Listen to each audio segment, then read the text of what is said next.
So I get on my little bicycle thing.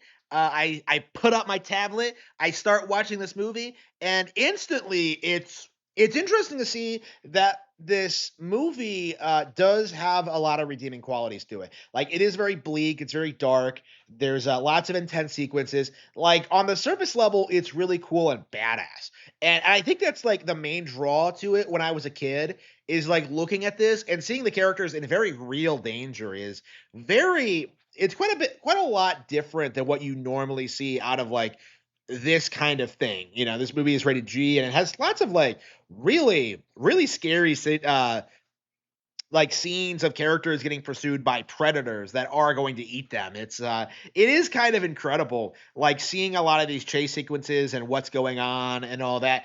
Like there's lots to like about the presentation, about the animation, about like, the vibe of it all. But like what I have an issue with, is the actual plot because there is functionally no plot. Like essentially Littlefoot is told that like, oh, go find the Great Valley, and then he just goes and then he finds it. There's no feeling of progression, there's no feeling of discovery, there's no like figuring out what to do. Like it really just feels kind of like a period piece in a lot of ways, where the entire appeal is supposed to be like, oh, seeing dinosaurs in animation, right? Like there's just no real thought put into the characters and their dynamics and their relationships. Like it just feels as if there's like just this bare bones plot that just exists to show you dinosaurs on animation. And I suppose that makes quite a lot of sense. But at the same time, you do kind of find yourself feeling that they could have done a lot more with this concept, especially with the things that do work very well. Like for example, Littlefoot is separated from his mother very early on.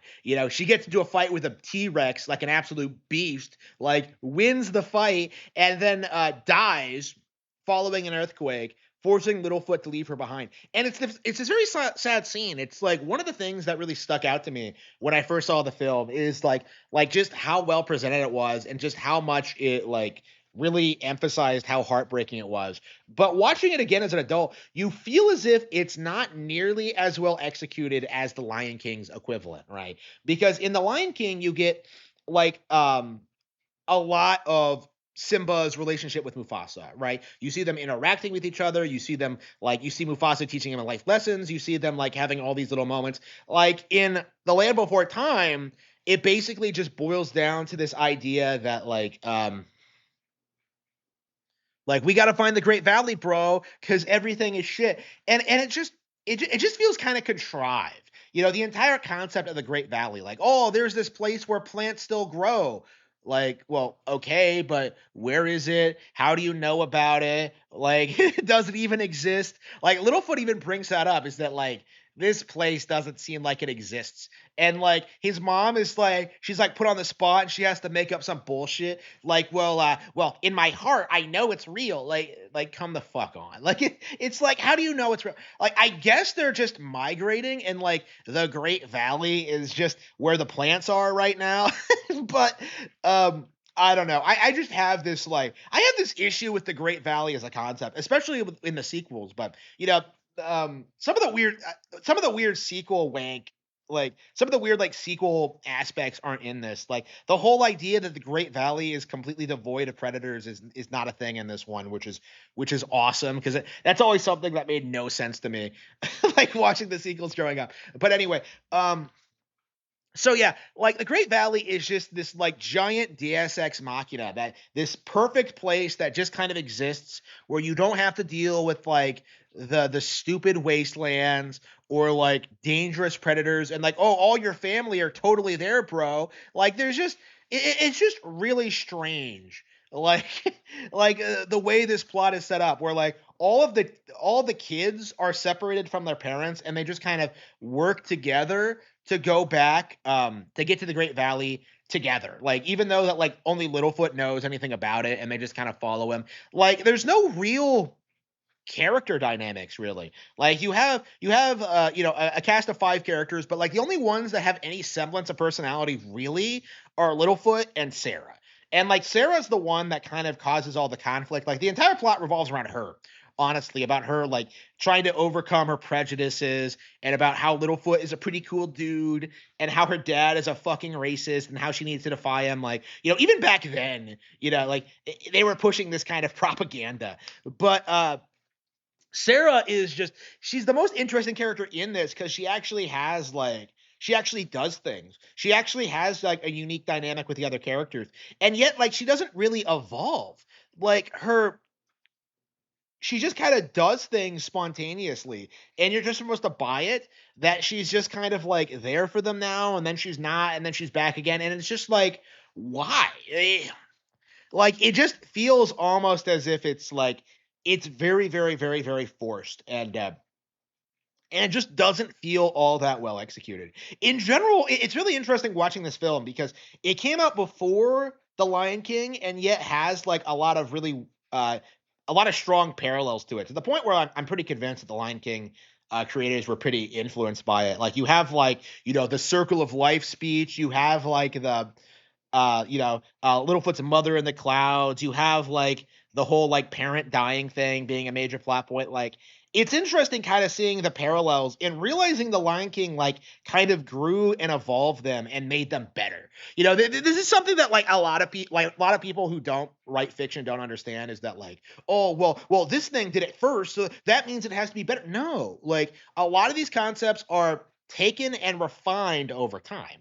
So for something like this, where you have a lot of the same concepts, The Lion King actually took them and refined them into something way more iconic and memorable. And I think it's interesting how The Lion King is this like beloved classic, while this is I hate to say this is obscure because I'm sure it still has its fans, but there's no denying The Lion King is a way bigger deal than this. And it's because it took these ideas and refined these universal concepts and refined them to be way more engaging for the audience. Like that's the way I look at it. Like The Lion King does all of these cliches better with an actual story structure and an actual like real climax. While in this, like the climax is them going out and for some reason deciding to murder a T-Rex for no reason because it's not bothering them. It's just kind of like in the area and Littlefoot is just like, I gotta kill this thing.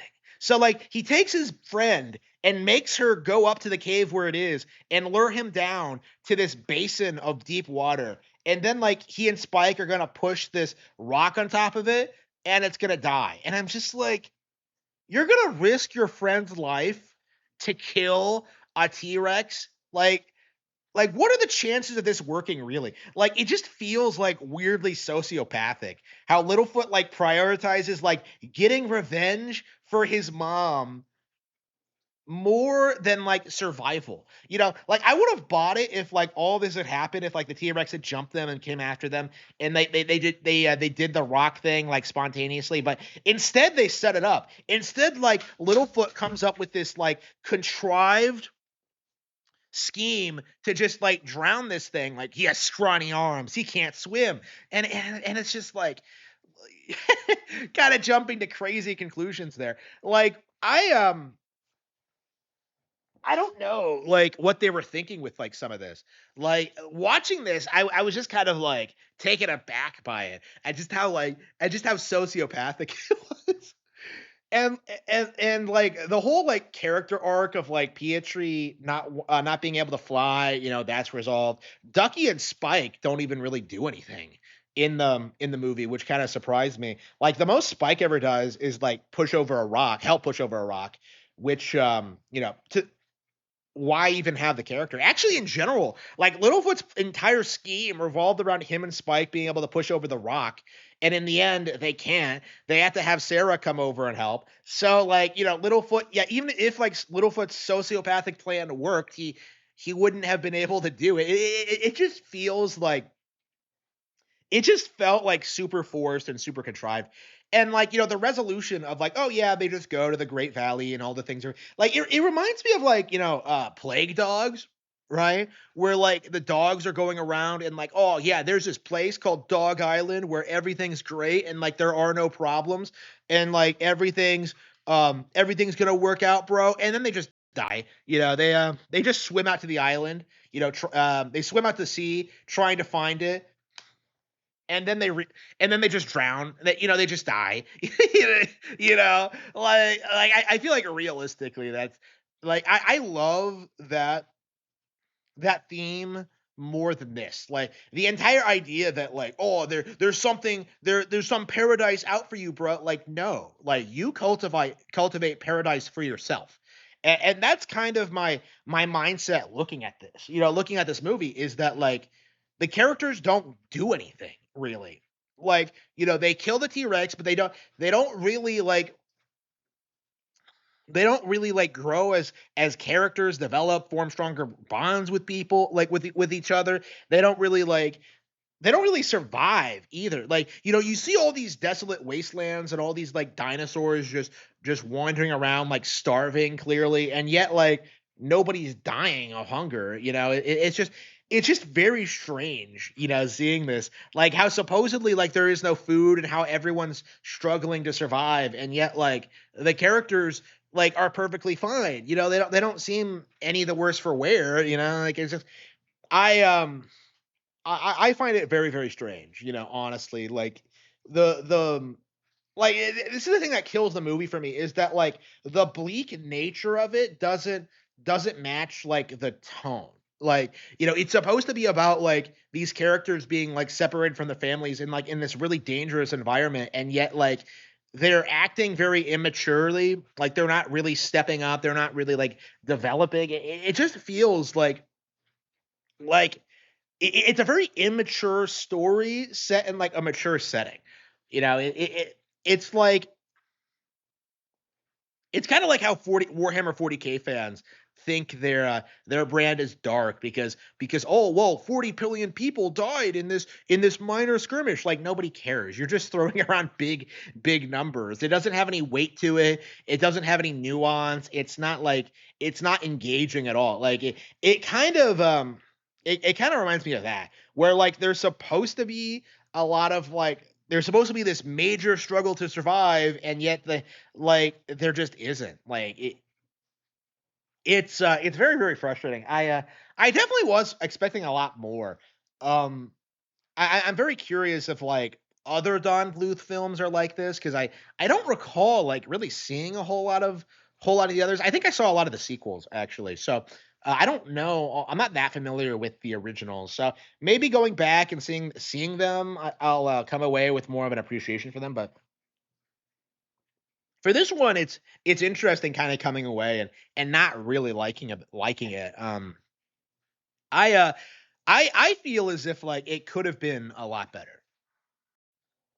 It's kind of incredible how sloppy all of the Western created childhood media we consumed actually was. It's so strange going back to Pixar and realizing just how inferior it is compared to anime and video games and literature. Like, Western animation as a whole is a complete joke outside of some very, very old Disney products made back when Walt was still alive. When the Western animation industry is a complete joke. And so I elected it was about time to go back and rewatch The Land Before Time, because I was kind of catching myself saying that I liked this movie growing up. I thought it was really bleak. I really liked the atmosphere and the vibes. And, I hadn't seen it in 20 years. So I'm just like, okay, it's on Netflix right now. This is the 37th anniversary. It is time to talk about the Land Before Time. It is time to go back and watch this, and then we're going to make our video review about it. Like, that is where we're at right now.